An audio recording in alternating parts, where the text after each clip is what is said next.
રાજકોટમાં સફાઈ કામદારોની ભરતીમાં નવા નિયમોને લઈને છેલ્લા ઘણા સમયથી ભારે રોષ જોવા મળી રહ્યો છે। આ અંગે વારંવાર રજૂઆતો કરવા છતાં નિયમોમાં બદલાવ નહીં કરવામાં આવતા વાલ્મીકી સમાજના 10 જેટલા આગેવાનો દ્વારા છેલ્લા 16 દિવસથી સફાઈ કામદારો દ્વારા હોસ્પિટલ ચોક ખાતે ધરણા કરવામાં આવી રહ્યા છે। દરમિયાન અમુક આગેવાનોની તબિયત લથડતા તેને હોસ્પિટલ ખસેડવામાં આવ્યા છે। હાલ માત્ર કામદાર યુનિયનના પ્રમુખ પારસ બેડિયા દ્વારા ધરણા ચાલુ રાખવામાં આવ્યા છે। તેમજ પોતાની માંગ નહીં સંતોષાય ત્યાં સુધી માત્ર લિક્વિડ પર રહેવાનો દાવો કરવામાં આવ્યો છે। છેલ્લા 16 દિવસથી અમે ધરણા ઉપર બેઠા છીએ, ધરણા ઉપર બેઠા છીએ।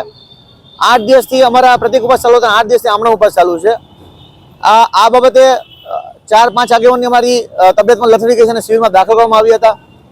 અમારી માંગણી બહુ સ્પષ્ટ માંગણીઓ છે કે ગુજરાતમાં 40 વર્ષ બાદ અને રાજકોટમાં 27 વર્ષ બાદ કાયમી સફાઈ કામદારની ભરતી મંજૂર થઈ છે, પરંતુ અમારી નારાજગી એટલી જ છે કે રાજકોટ મહાનગરપાલિકામાં કાયમી સફાઈ કામદારની ભરતીમાં જે દાદા દાદીને માતા પિતાવાળો ગેરબંધના નિયમ રાખવામાં આવ્યો છે તેને રદ કરવામાં આવે। આ ભરતી ઓપન ફોલ ઓર હોવી જોઈએ, કારણ કે બધા લોકો ફોર્મ ભરવાની ઈચ્છા ધરાવતા હોય છે, તો જે લોકો પાસે દાદા દાદી માતા પિતાવાળા ડોક્યુમેન્ટ નથી એ લોકો કેવી રીતે ફોર્મ ભરે? માતા પિતાનો નિયમ એવો છે કે એક તરફે તમે જો તો વારસદારની ભરતી આ છે। જનરલી કોઈ પણ સરકારી ભરતી છે ઓપન ફોલ ઓર હોય, આ ખાલી રાજકોટમાં જ ભરતીમાં એવું રાખવામાં આવ્યું છે કે જેના માતા પિતાએ ભૂતકાળમાં નોકરી કરી હોય તેની પેન્શન બુક અને પગાર સ્લીપ આપે તે જ ઉમેદવાર ફોર્મ ભરી શકે। એટલે વન ટાઈમ તમે જોવો તો વારસદારની ભરતી છે।